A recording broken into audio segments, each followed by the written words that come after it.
Hello and welcome back to the second episode of me replacing the UI elements with a fresh design. So let's go! So we start by replacing the texture for the portrait box.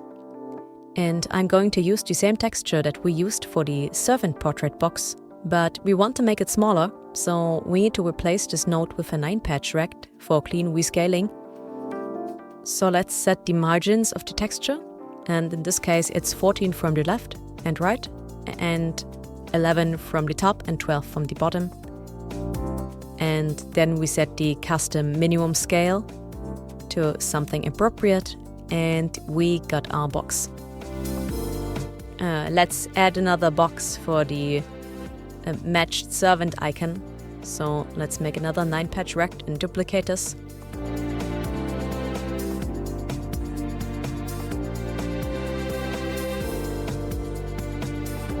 So let's do a quick test, and yeah, this works. But I actually want the box to only be visible when the servant is assigned, so let's make this a child of the icon instead. So reverse the parent-child structure.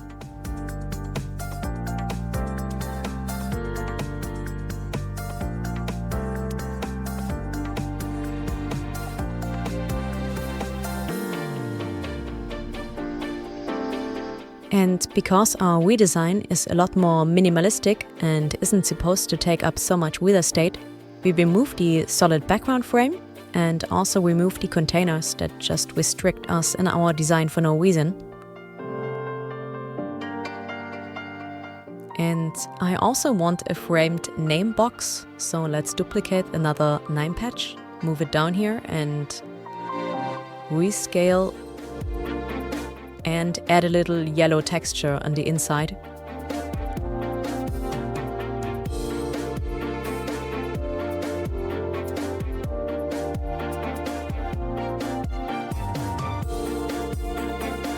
On second thoughts, I don't think we need the yellow texture, and instead I'm going to add a little bit more styling to the label that we already used for the portraits.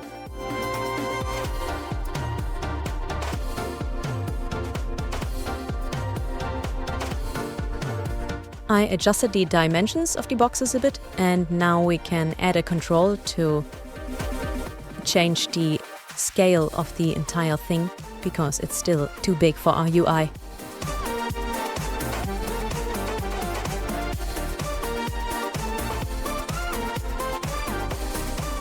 I also want to do the same thing that we did with the servant, that only the portrait is rescaled when a selection happens. So let's change the pivot offset here.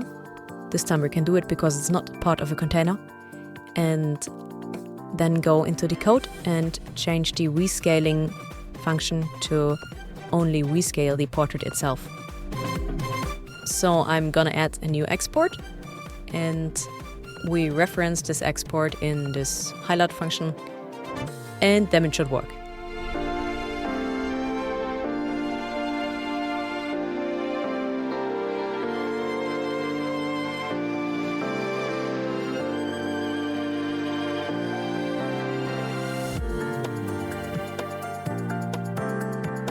Okay, this was working well, and now we can add the portraits to the customer template, and then we can set up our 2 dummy customers with a portrait and display it in the UI.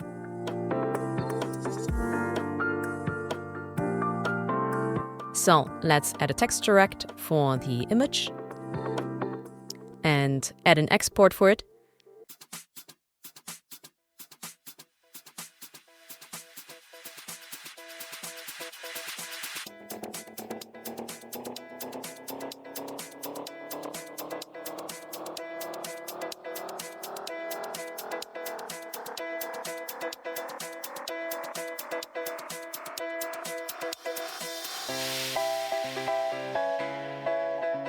And now all we need to do is update the texture of the texture rect on the ready function.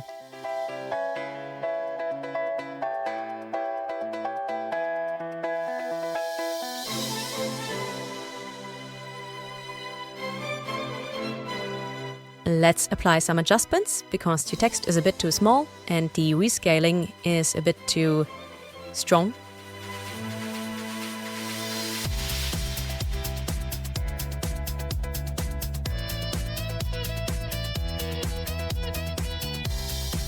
And now we're done with the customer frame, but we still need to adjust the trait icons, so let's load up the scene for those and replace them with some neat gemstones.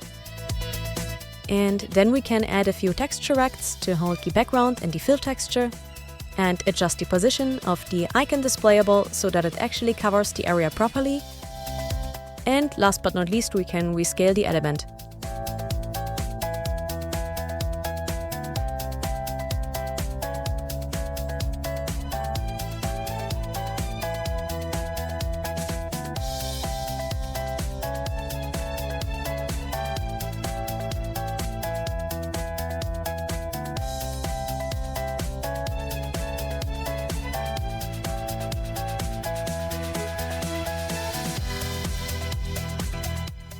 So what I want to do now is position the traits in a shape that actually follows the gemstone pattern. So we have to get rid of the hbox container here and manually adjust the positions when adding traits. So let's not forget to refresh the export, and then we can update the code in the trait element script by adding some offset positions.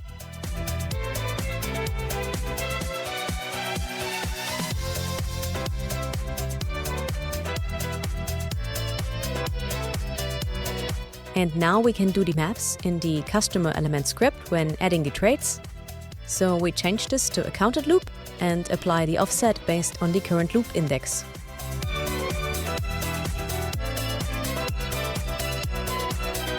Okay, the maths is super easy. We just offset x by a fixed number on every odd index and offset y by the same number for every index.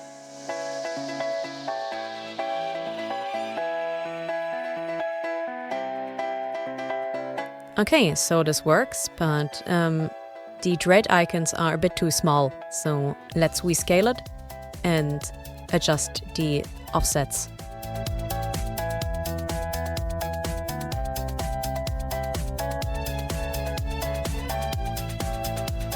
Okay, some final fine-tuning on this, and then we're done here and can continue with the main UI.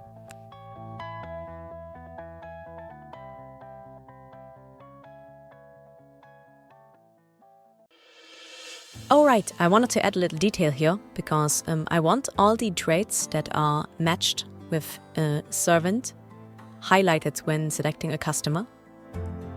So let's add this. So we write a highlight function for the trait element as well, and this one more or less only toggles the yellow fill texture on or off, so it's going to be pretty short.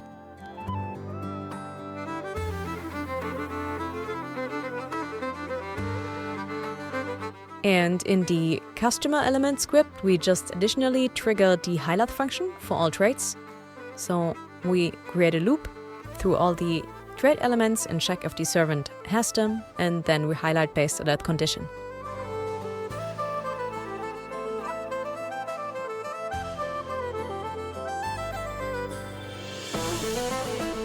And for all non-matching customers, we simply disable the highlight of all traits, even if the character could potentially still match one of them, just to make the UI better readable. Alright, final test, and... yes, this feels satisfying. I'm happy.